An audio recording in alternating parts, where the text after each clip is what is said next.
എടാ നീ നമ്മുടെ ഗ്രേസി ആന്റിയുടെ വീട് വരെ ഒന്ന് പോണം. എന്തിനാ? അവർക്ക് ഭയങ്കര ഗമയാ. ഓ ഗമയൊന്നും ഇല്ലടാ, നമ്മുടെ പറമ്പിൽ ധാരാളം പാവയ്ക്ക ഉണ്ടായിട്ടുണ്ട്. നീ കുറച്ച് അവർക്ക് കൊണ്ടുപോയി കൊടുക്കണം. അവരൊരു പാവമാ. പാവായതുകൊണ്ടാണോ പാവയ്ക്ക? അതാ പിടിക്ക്.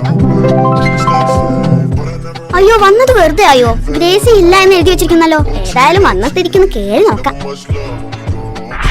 കഥ കടച്ചിരിക്കുകയാണെങ്കിൽ കോളിംഗ് ബെൽ അമർത്തണം. അല്ലാതെ ചെന്ന പാടെ ചടപടാന്ന് കഥയിൽ മുട്ടരുത്.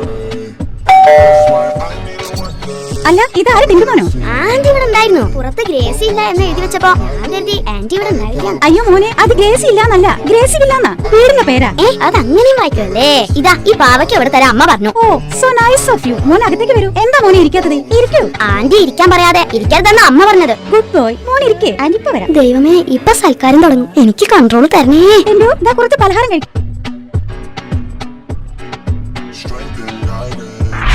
വലിയ സൽക്കാരപ്രിയാണ്. കുറെ പലഹാരങ്ങളൊക്കെ വിളമ്പി വെക്കും. വാരി വലിച്ച് തിന്നരുത്. ഒരു കഷ്ണം ബിസ്ക്കറ്റ് മാത്രം കഴിക്കുക കേട്ടോ. നീ അവിടെ ചെന്നിട്ട് അമ്മ പറഞ്ഞ പോലെ നല്ല അന്തസ്സായി പെരുമാറിയില്ലേ? ഞാൻ ആദ്യം കോണിംഗ് ബെൽ അമർത്തി. അവർ വാതിൽ തുറന്നു. ആന്റി ഇരിക്കാൻ പറഞ്ഞപ്പോ ഞാൻ ഇരുന്നു. പലഹാരം കൊണ്ടുവന്നപ്പോ ഒരു കഷ്ണം ബിസ്ക്കറ്റ് മാത്രം ഞാൻ തിന്നു. അമ്മ പറഞ്ഞ എല്ലാ കാര്യവും നിനക്ക് ഓർമ്മ വന്നല്ലോ. നല്ല കുട്ടി. ഒഴിഞ്ഞ ബാസ്ക്കറ്റിന് എന്താ ഇത്രയും കണു? നീ ഇതിലെ മുഴുവൻ പാവയ്ക്കും കൊടുത്തില്ലേ?